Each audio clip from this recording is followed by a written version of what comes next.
Hello everyone and welcome to the Constructive Criticism Network. This network is here to help you improve at Magic the Gathering at every level. From Pauper Leagues to Top 1000 Mythic, we've got you covered. If you want to hear the entire network, head on over to our sponsor at puremtgo.com, where you can hear each and every show, each and every week, and check out their sponsor, MTGO Traders, and tell them that the CCMTG Network sent you. Now sit back, enjoy the show. From YouTube, podcasts, and more, here's this week's episode from ConstructiveCriticism.com. Hello, everybody, and welcome to episode 119 of the Common Knowledge Podcast.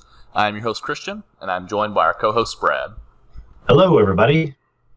Before we get too far into this episode, I just want to remind everyone that Common Knowledge and all of the podcasts on the Constructive Criticism Network are sponsored by PureMTGO.com. If you would like to support the show, make sure to like, share, and subscribe to the Common Knowledge YouTube channel, and check out our Patreon. With that out of the way, let's get on with the podcast for the week. All right. Yeah, there's a lot of stuff on the Constructive Criticism Network. It always comes up on my Twitter feed or what have you, and I'm just like, wow, that's part of it too? Like, there's so many different shows and stuff. It's really neat. Yeah, do you get a chance to listen to like all the shows on the network? Definitely not all of them. I know I'm subscribed podcast-wise to, I want to say 3 or 4 of them. Homeward Path is the first one that comes to the top of my mind. But, yeah, I listen to them whenever I get a chance. I'd have to look at my podcast subscriptions to see which ones I listen to, but there's 2 or 3 of them in there at least. Yeah, there's maybe 2, sometimes 3 that I listen to pretty regularly, just depending on how many like podcasts I'm actually listening to for the week. Yeah, same here. But every time like I listen to one that maybe I hadn't listened to in a while, or like watch like a show or something, just like it's amazing to me all the like quality stuff like in one network in general, and then you can also just expand that to like the Magic community puts out surprisingly, or maybe unsurprisingly at this point, spectacular content. Yeah, on everything. You know, every different format and location and. Just, yeah, it's pretty awesome. You can go down a real deep rabbit hole with all the content. For sure. Getting away from sort of the content bit of things, have you been playing any Magic this week? I have not. I was pretty busy personal life-wise. Like we talked about before the show, it's pretty rare that I'm not absorbing some sort of Magic-related content. Just this week I didn't have much time for playing between dog sitting the blind puppy and prepping my junior high schooler for her ACT test and fixing a whole bunch of WotC mistakes. No, I was pretty busy. Still had my hands on Magic, but I didn't play a whole lot. What about you? No, I didn't play at all. I guess I said getting away from content, but going back into it, I basically have just been watching Pauper content this past week. Yep. I haven't really. It's not even that I haven't gotten a chance to play. It's just that sometimes I prefer content to actually playing the game because it's very nice for me to get another thought process while I'm also going through the process. And it helps if the content, even if it's coincidental or on purpose, if the content is at all in the same avenue of what I was previously playing leading up to that, or what I've been thinking about playing, or whatever. Anything along the same lines, obviously. Yeah, on MTGO Milk, I believe with 2 Ks, I think the YouTube is like Snap Bolt Games or something like that. Yeah, I follow him on Twitter, and he's got a really awesome Twitter feed. He makes good video, good YouTube content as well, but he's always got some spicy brew he's taken into the leagues. Yeah, it seems like he also posts a video like every other day or something. Like, yeah, he's always jamming. It's very impressive. Yeah, I've saved quite a few screenshots of his decks that he posts because I'd like to play him. Yeah, I mean, it does have some spicy brews, and you know who else has some spicy brews? Who's that? Hopefully us for our main topic this week. Holy hell, I think, yeah, I hope so too. Yeah, so our main topic this week is also going to be our question segment this week, I believe. That's because we got a really, really good question last week that we didn't cover at the end of the show.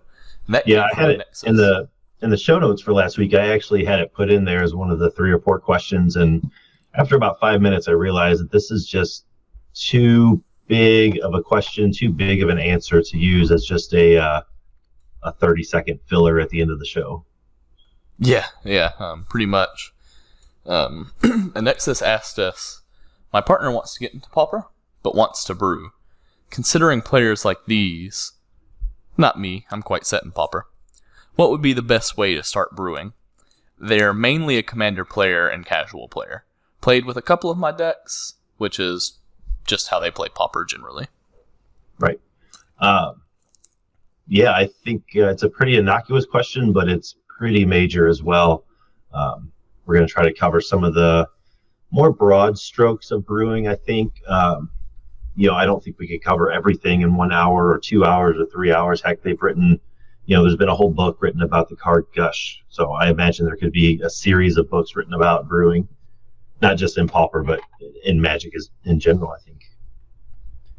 Yeah, I definitely agree. Brewing is such it's crazy because the word even means different things to different people, I guess. Depending on who you are, you could be like a new player that's just playing the cards that you have, or you can be a player that's already entrenched in the game and you just like certain cards, or you wanted to play a deck from years ago and play it now.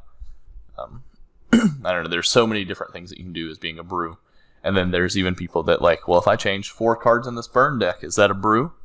Right. Yep. They'll take a tier deck and change, one land and a spell and a creature and be like, look at my brew, look what I did. And that's fine. Everybody does it. Heck, I do it all the time. I'll take like your example, I'll take burn and I'll say, well, what if I made it creatureless, or what if I added another creature or whatever? And to some people that is brewing. So that's perfectly fine as well. Yeah. I'm not sure if I personally would call it brewing per se, but I think it flexes the same muscles that every good brewer has, which is, let's look at the meta game, or whatever we're trying to play for. It doesn't necessarily have to be the meta, I guess, but look at whatever you're trying to play for and find new and inventive ways to attack that. Yeah, absolutely. I'm with you. I don't think I would call it necessarily brewing. It's more just tweaking, but it's still exercising those creative brain muscles, those rational logic muscles, if you will, because hopefully you're making that deck, whether it's a tweak or a fresh brew, you're making it with some sort of goal in mind, whether you're falling into those, what are they, those psychographics, the Johnnies and Spikes and Timmies and Tammies and all that. If you just want to do cool stuff and you want to show off this cool combo you came up with, or you want to place first in every event you go to, there's a whole range of reasons why you could be brewing or tweaking a deck. I think just knowing those goals ahead of time is pretty huge. Yeah, for sure. But Brad, you're sort of the brewer on the show, so I'm just going to go ahead and ask you. I'm a completely and totally new to Pauper player. Mm-hmm. Where do I start for finding inspiration for brews? Or what should I start brewing to learn more about the format and learn more of what I want to be doing? Put me on the spot.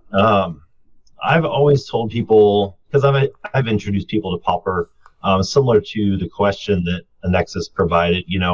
I know people that are familiar with Magic the Gathering, but new to Pauper, that sort of thing. I got them into the format, and they're like, hey, this is really cool. I've got this box of commons sitting around. What can I do with it? And my advice is usually just to start pretty simple. Pick your favorite color. You got Wooburg, white, blue, black, red, green, or artifacts. Which one's your favorite? Start there. Start with one single color. Work your way out. I usually don't. I still do to this day. I'll just pick a color and start. Once I get to a certain point, maybe I'll add a second color. But I think for newer players, that's where you generally want to start, is your more streamlined, linear, single color decks. What do you think? Yeah, for sure. You do run the risk of sometimes, a color will do multiple things, and so sort of maybe like incoherence. Like, for example, playing like maybe like Seeker of the Way, and then all of the other good white cards that you're playing just also happen to be creatures, because white has like a bunch of good creatures. Mm-hmm. Then it's like, well, now Seeker of the Way doesn't really work with this deck, because it's not really doing exactly what you're wanting it to do. Right, because it's so reliant on spells, sure. Yeah. But I think generally starting single color is good, or even just like a single idea, you know. I think you put in the show notes that sometimes you ask yourself just like a weird question. Like, what would this meta deck look like if it was 2 colors that it is not now? Oh, that's honestly, I don't know if other people do that, but that's literally how I started brewing Pauper. Like, I was reading articles and looking at tournament results and league results and playing at the LGS and all this other stuff. And I would just sit around and I would think, well, is there a Golgari Prowess deck in Pauper? So I would Google, MTG Pauper Golgari Prowess and just see what come up. And then that sort of got me in the habit of picking a color or 2 colors or even 3 colors and then putting a mechanic afterwards. Like, what would Sultai Madness look like? You know what I mean? Mm-hmm. Just to see if it's out there. Not necessarily to see if it's any good or not, because you'll get a result on just about anything you put together. But just to see what people have talked about or even put together on Tapped Out or Goldfish or anything like that. But it's pretty interesting to see what's out there.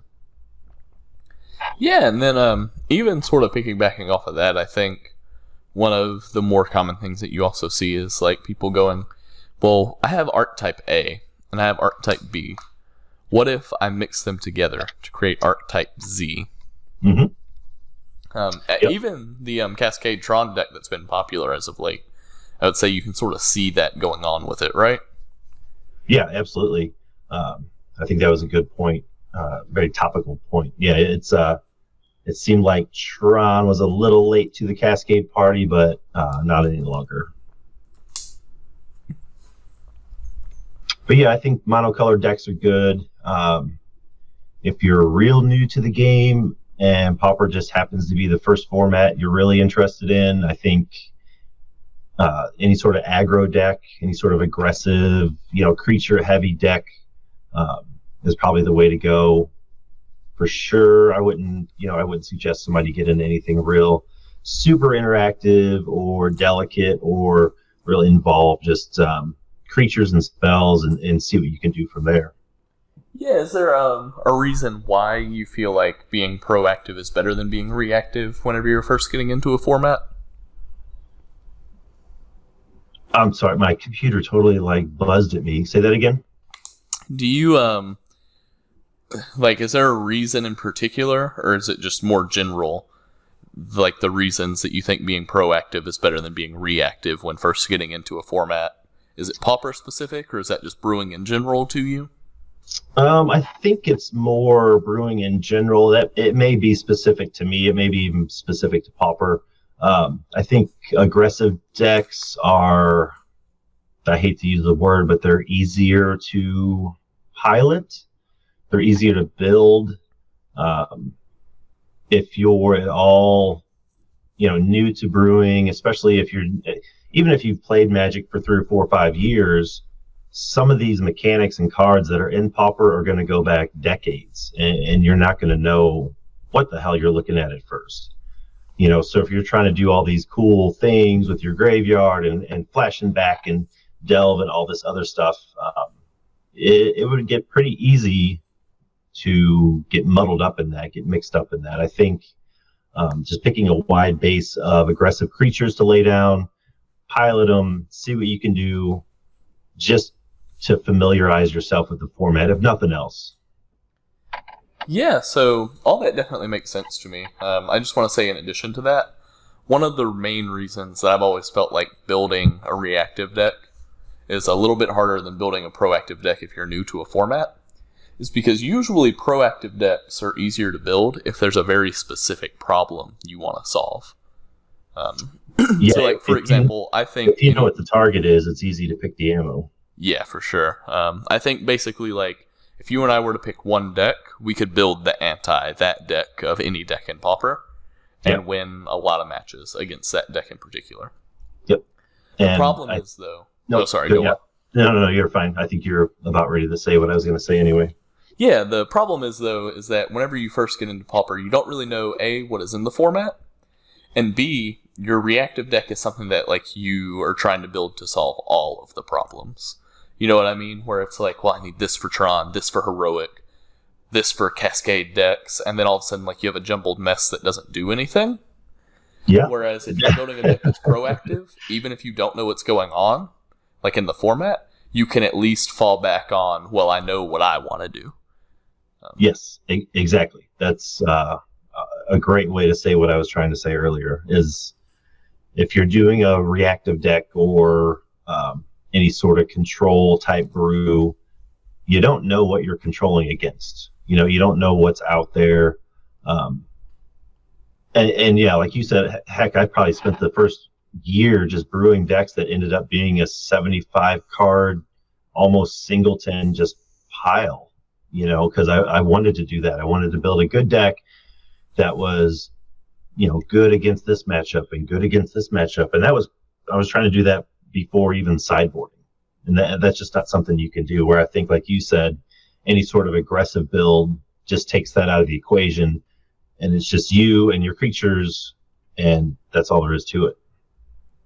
Yeah, and then, if you are dead set on brewing a reactive deck, something that I might actually recommend to you more, at least at first, is playing a meta deck, and then every time you play that deck, have a 4-of that is off the beaten path, and make sure it's a 4-of. That way you draw it as many times as possible, so you can see how that card matches up against the rest of the meta. Yeah, absolutely. Kind of goes back to what we were talking earlier about tweaking a meta deck. If there's a style that you want to play, if you like playing Tron type decks or, these blue-black Delver type lists, there's something out there in Pauper for every type of control player. And yeah, just play one of those, play it a bunch, and then, like you just said, find a card that you've always wanted to play and put 4 of them in there and see how it does. You'll be able to see the minute interactions. You'll be able to see why the deck doesn't run that card in the first place. You might be able to find an in for that card to be in the deck going forward. You never know. Yeah, for sure. And then, I don't know, another thing that you sort of have put down here that I don't even think I would have thought of is the concept of packages. Packages are another way to brew decks and have some success. I think the most widely known example in our format at the moment is Cascade. Mm-hmm. You have a brew that you want to do some unique things, that's fine.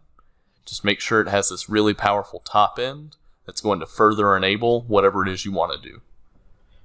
And are you saying package as in specific mechanic, or like a package of creatures? Just spells? Like a package, like a specific set of cards. So, like, for example, Cascade is like generally like, all right, we're going to at least play Boarding Party in some way to get to Boarding Party before our opponent does their thing. Okay. Yep. So that's one package. I would say that the second most popular package in Pauper is probably Ninja plus Spellstutter Sprite, and then it expands from there depending on how many fairies you want to play in your deck. Right, exactly. You could even you could even whittle that down and say that the majority of just the spells that are in Mono Red Burn are a package that you can tweak. Yeah, for sure. You could just take, maybe the main 12 or first or 16 spells and then put pretty much any creatures with them or any other spells, or even change the game plan a little bit. And I think that you would still have a pretty good deck. Yeah, absolutely. I think that's where we end up. We end up getting a lot of decks like Black Red Burn, is because of people that said, hey, I want to see if I can, I really like Rakdos, I like Black Red, can I take the spell suite from Burn and add a few creatures, or can I take those spells chain lightning and lightning bolt and all these, direct to the face damage spells, and can I put them with discard spells from black along with a couple creatures, and maybe maybe throw in a monarch there, and hey, look, we got a deck, I'm going to go play it. Mm-hmm. Yeah. Now, I guess another question to ask, and this might not be a question that people like hearing asked, is there anything that's unbrewable? There are a lot of cards. I'm willing to try out any card ever. I think a lot of brewers are like that. If it's been printed at common, eventually I will probably throw it in a deck, whether it's a one of or whether it's sort of the showcase of the deck. I don't know yet. I would actually have to look, though. I know I've made that claim on a few cards as being completely unplayable, but also I've made that claim on a few cards where I think one of the examples was Ill-Gotten Inheritance, that the enchantment from, I don't remember now, War of the Spark, maybe Ravnica Allegiance. I tried it out in some sort of brew, and I ended up winning. It was a mono black brew. I ended up winning, but it literally took, it was in the open play room. I think it literally took like 48 minutes and 27 turns to win the game. And I just convinced myself that card was essentially unplayable unless you're at the kitchen table. And I think it was less than 2 weeks later, it showed up in a 5-0 list. So I learned my lesson not to call too many things unplayable, but I know there is a list of them, and I'm sure I have that list somewhere, not to ever revisit those cards again. So maybe most cards could be brewable. I think my question, and I might have miscommunicated, is more centered around maybe specific ideas or archetypes. So, like, for example, mono green control.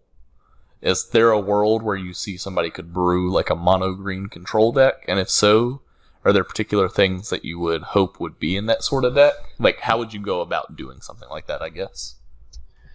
From my stance right now, something like that, taking your example, mono green control, I would automatically put that into some sort of Tron shell, I think. But then again, we have, maybe not now, but we have had mono green Tron in the past. I don't know that I would necessarily try a control deck in mono green and Pauper. I mean, I would try it. I don't think it would be very good, but I would try it.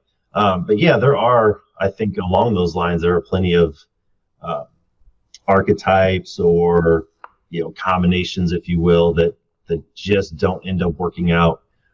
Gruul is a great example.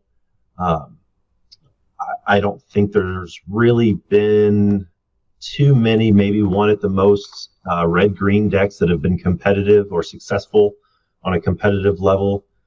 Gruul just is not a great combination in Pauper.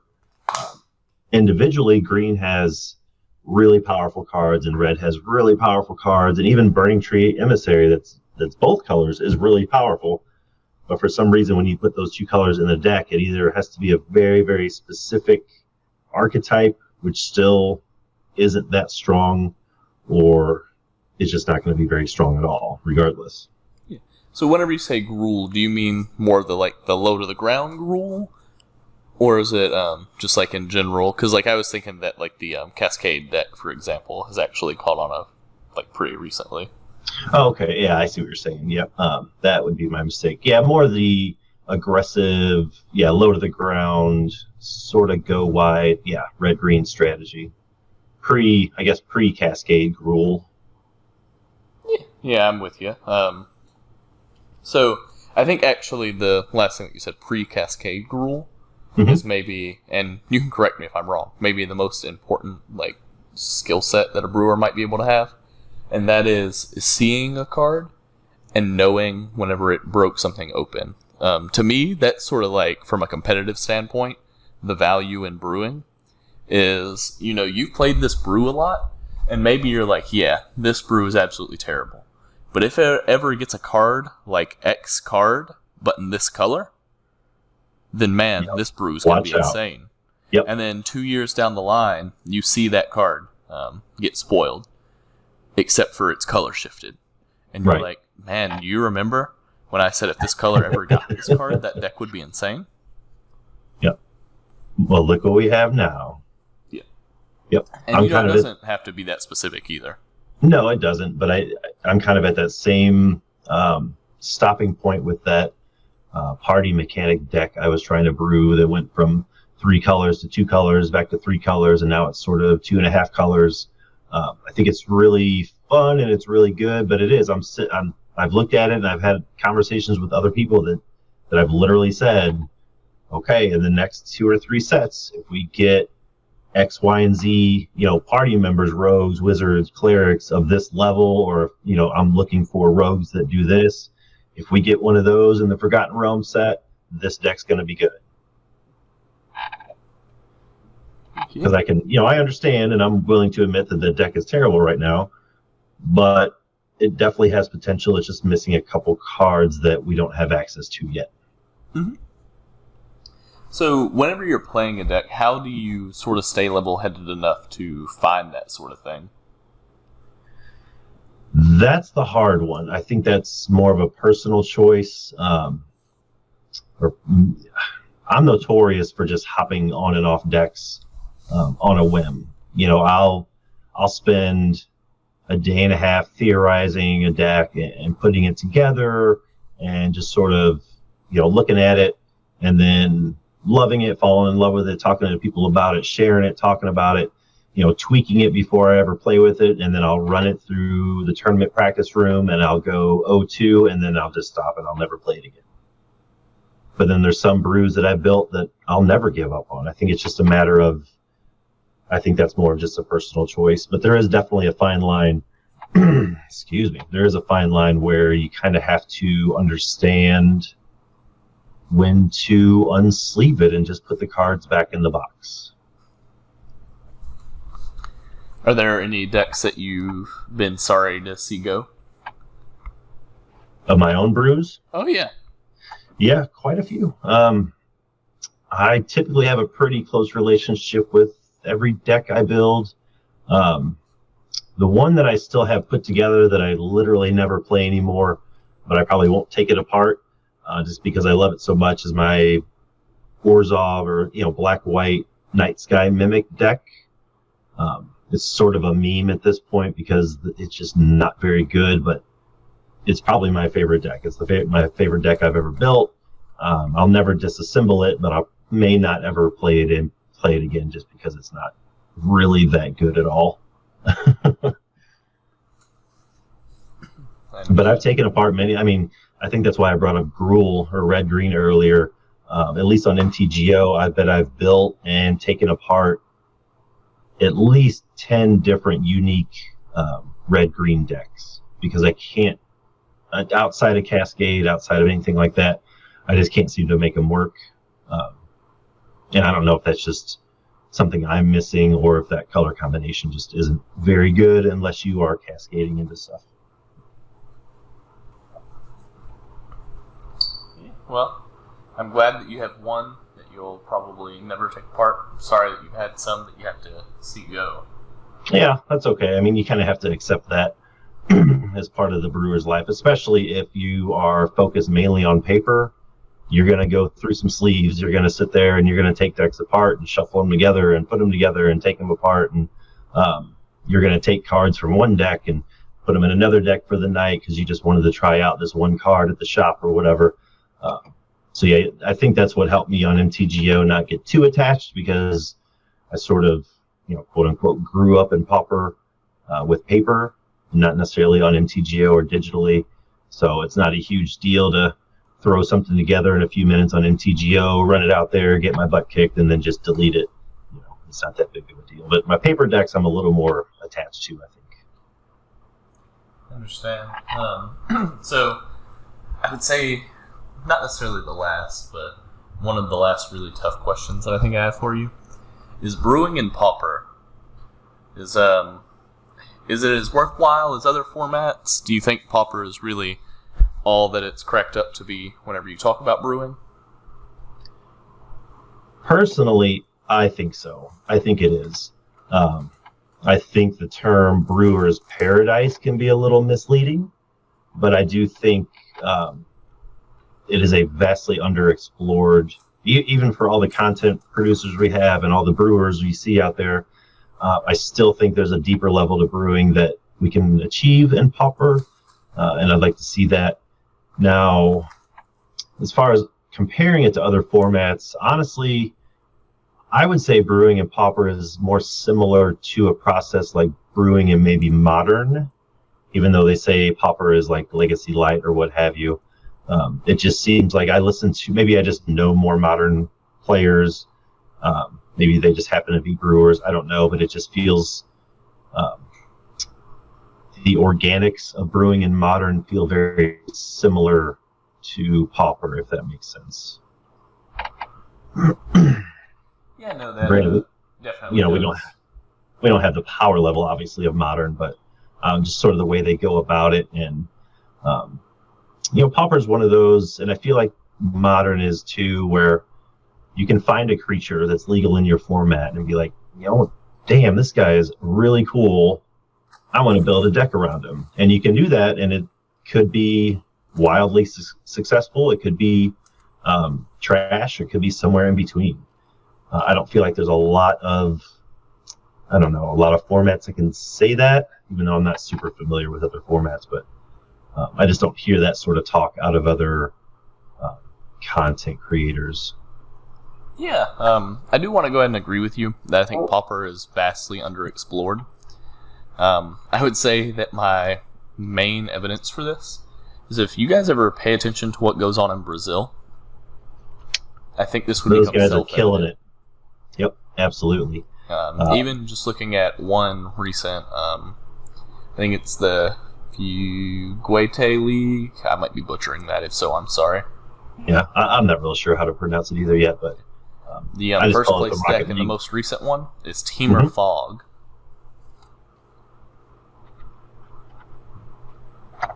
Yep, I'm pulling that up now. Mm-hmm. Yeah, those.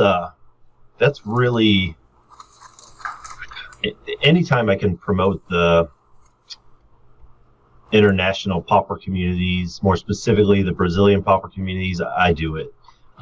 It is just chock full of grinders and brewers and players that know so much about what's going on in the meta historically, currently. It's really an untapped resource, I guess. And I know a lot of that is a language barrier, obviously.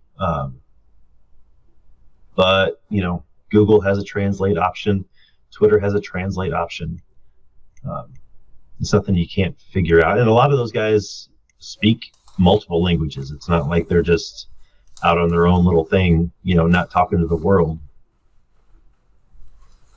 Yeah, for sure. I don't know. To be honest, it's sort of interested me since I found out about it. Like, how many of these guys are very successful brewing. It's super interesting, and I wonder, like, maybe that goes on a lot, like at FNMs and stuff that I just don't know about. But it seems like every time I see something come from Brazil or Portugal or wherever, like a competition, placed highly is always a brew. Yeah, and it will be too. We see it more obviously on MTGO where all these players are, but yeah, you're absolutely right. If whatever tournament they're playing cuts to a top 8, there's going to be at least one brew in there. I can almost guarantee it.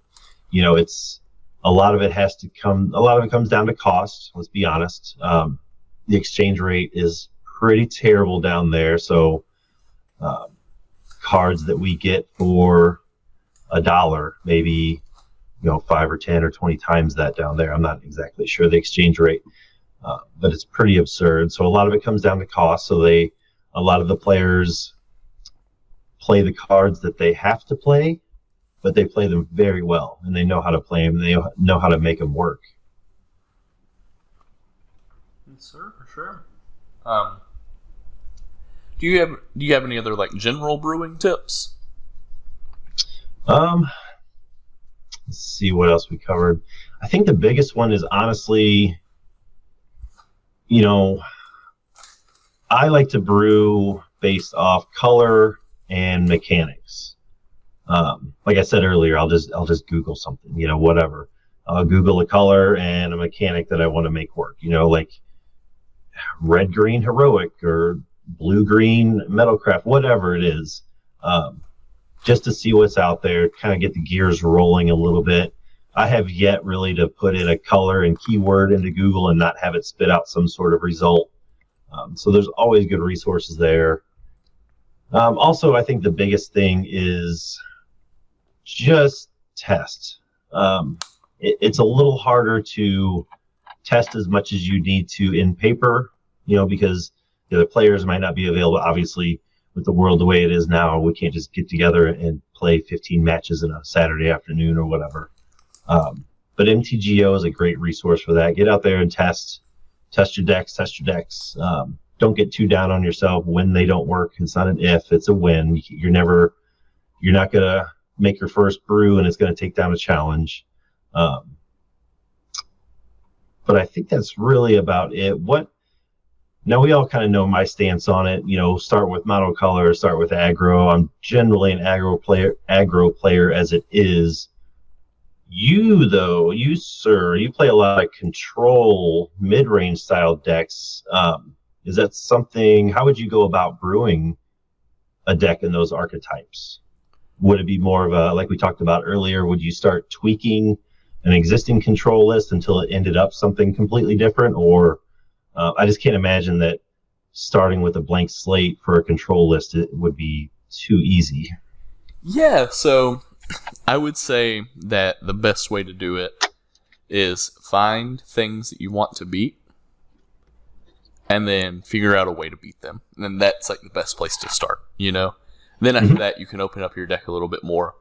But, like, for example, if I believe Boros is the best deck, I want to build my deck to beat Boros, and I want to make sure it can do that first. So if I build a deck to beat Boros, and then it can't beat Boros at any given point in time, then I need to change what I'm doing, right? But if I find out that I'm beating Boros, then I might open it up to the rest of the meta. And, if I'm losing to every other deck in the meta, then I focus a little bit less on Boros, a little bit more on the rest of the meta. And if I start to shore up the rest of the meta, then I go back to that Boros matchup and see if it's still one that I'm winning often. And I don't know, that seems really general. I would say that the only good time to really brew a control deck, though, is if there's a specific thing you want to target. And the reason why is because a lot of the control decks in Pauper are already really powerful. And you could just end up building worse versions of those decks unless you're targeting something specific. Yeah, and I'm glad you said that. That's something we didn't touch on either.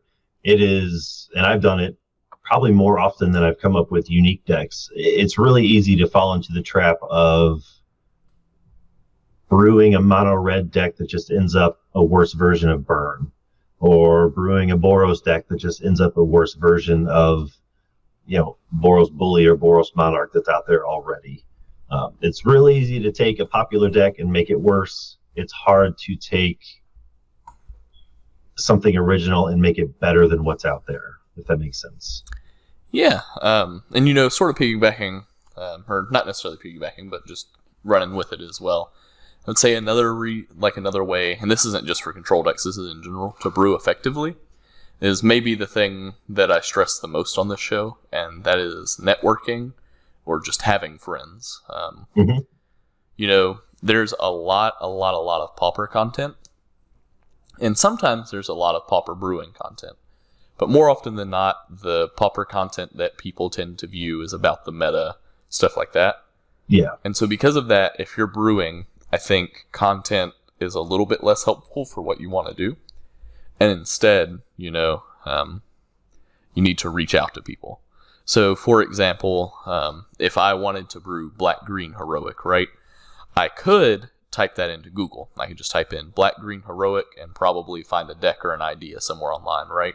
Right. But after that initial reading, I would have nowhere else to go, because it's not like black-green heroic is going to have content. So what might be more efficacious for me is to go in the Heezy Game Media Discord, Pauper Guild Discord, a group chat with just friends, and type the words black-green heroic. How do we do it? Because then all of a sudden I might have, 1, 2, 3, 4, 5, up to 15 minds all talking about this thing versus me and this piece of content that might have gotten written 2 years ago. Right. I think that's, I'm glad you brought that up for sure. That's something we definitely didn't talk about, was utilizing whatever community you're a part of, whether it's, strictly IRL friends or your Twitter or YouTube or multiple Discords, whatever it may be. You definitely you more than likely have a community around you that will help you at least guide you into the direction you want to go, or the towards your end game. But yeah, that's definitely a resource you want to put to the test at all times, whether it's, I've done it before in the Pauper Guild Discord where I put up one card and I'm like, hey, I've always wanted to build a deck around XYZ creature. What are your thoughts? And that'll spawn like a 2-hour conversation, and I'll end up 180 degrees away from that creature, but I'm still loving what's going on, and it's still something that I walked away with 99% of a deck that I was going to play the next day. Yeah, it's funny, even sometimes you see this happen in the Pauper Guild, where somebody posts something and you're like, oh yeah, that does seem interesting, and then you have to step away because maybe like you're at work and just had downtime or whatever, and you come back 3 hours later and it like people are talking and the conversation isn't recognizable, but they've just been talking for 3 hours about it. It's just evolved.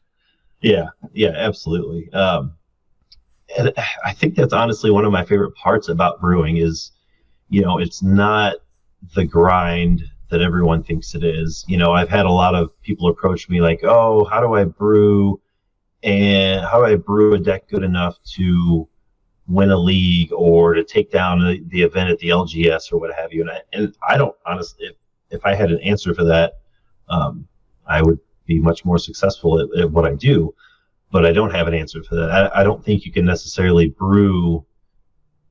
You probably have better luck brewing for your local meta, your local paper meta, if you've established one or if you're aware of one, than you do brewing for online play, if that makes sense. Yeah. I know I had something. I kind of lost where I was going with that one. I definitely agree with what you said about brewing for the local meta, and that sort of reminds me of, I'm not sure if we wrote it down in the show notes or not, but something that I wanted to talk about or ask you about more is, what if I don't want to brew for a meta? And let me be a little bit more specific, I guess. So we've talked a lot about how to brew for the Pauper meta or a local meta, attacking specific things. But what if it's, and it might be the case for the viewer that asked the question, a Nexus. What if a Nexus is going, me and my wife wife, husband, significant other. But what if me and my partner just want to play against each other and that's it? I know that you have a little bit of a history with ideas for stuff like this, but one thing about brewing is there's no rule that says you have to brew a deck and then run it through leagues endlessly. No, you're absolutely right.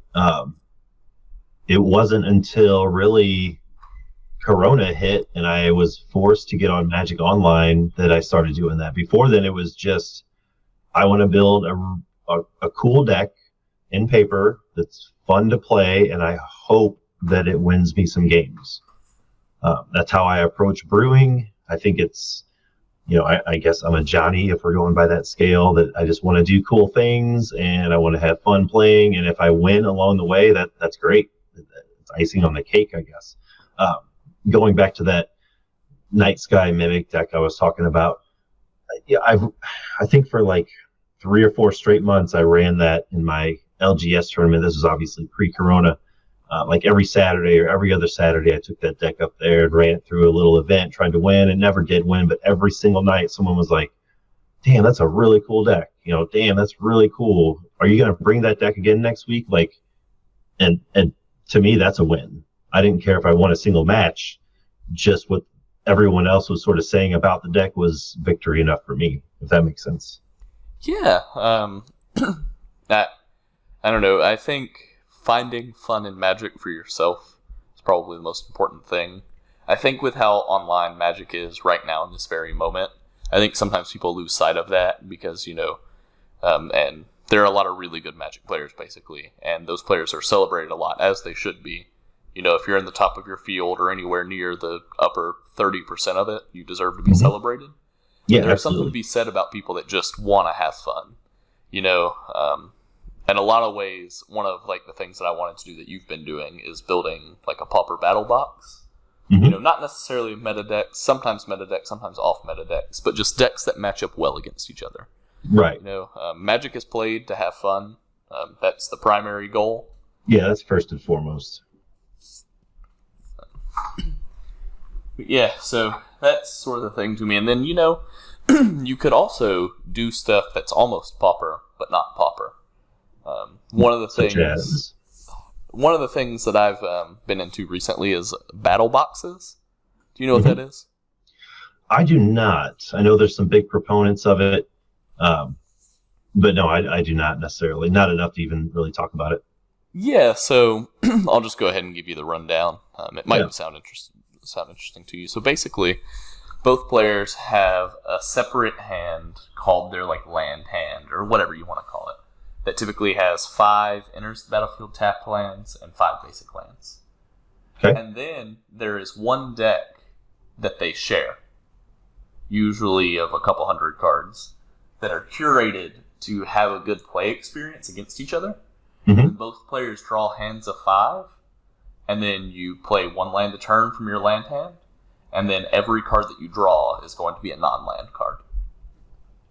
Okay. You know, so doing something like that with just good commons, you know, would be a really good way to get somebody into the cards of the format.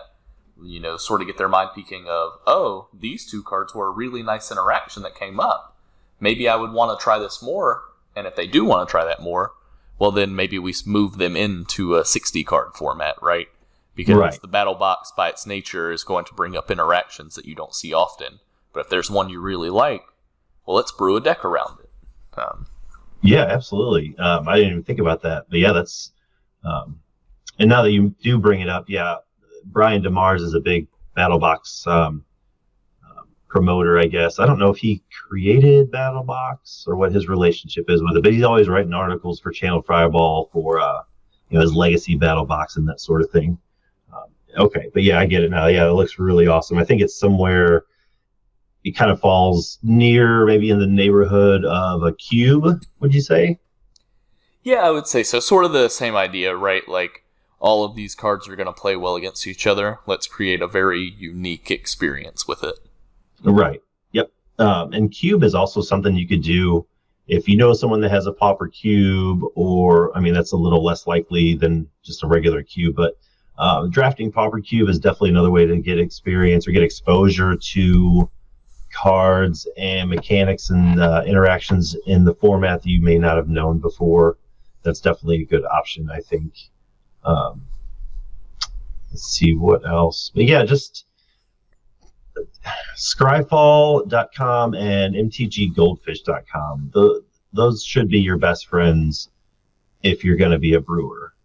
I don't know how many times I'll get on Scryfall and I'll just type in the advanced search, I don't know, prowess, legal and pauper. It'll just give me every card that has the word prowess on it that's legal in our format, if I'm looking for those type of creatures. You know what I mean? Mm-hmm. Yeah, no, for sure. Those are really good tools. I would say that another relatively underrated tool is just the Wizards website itself.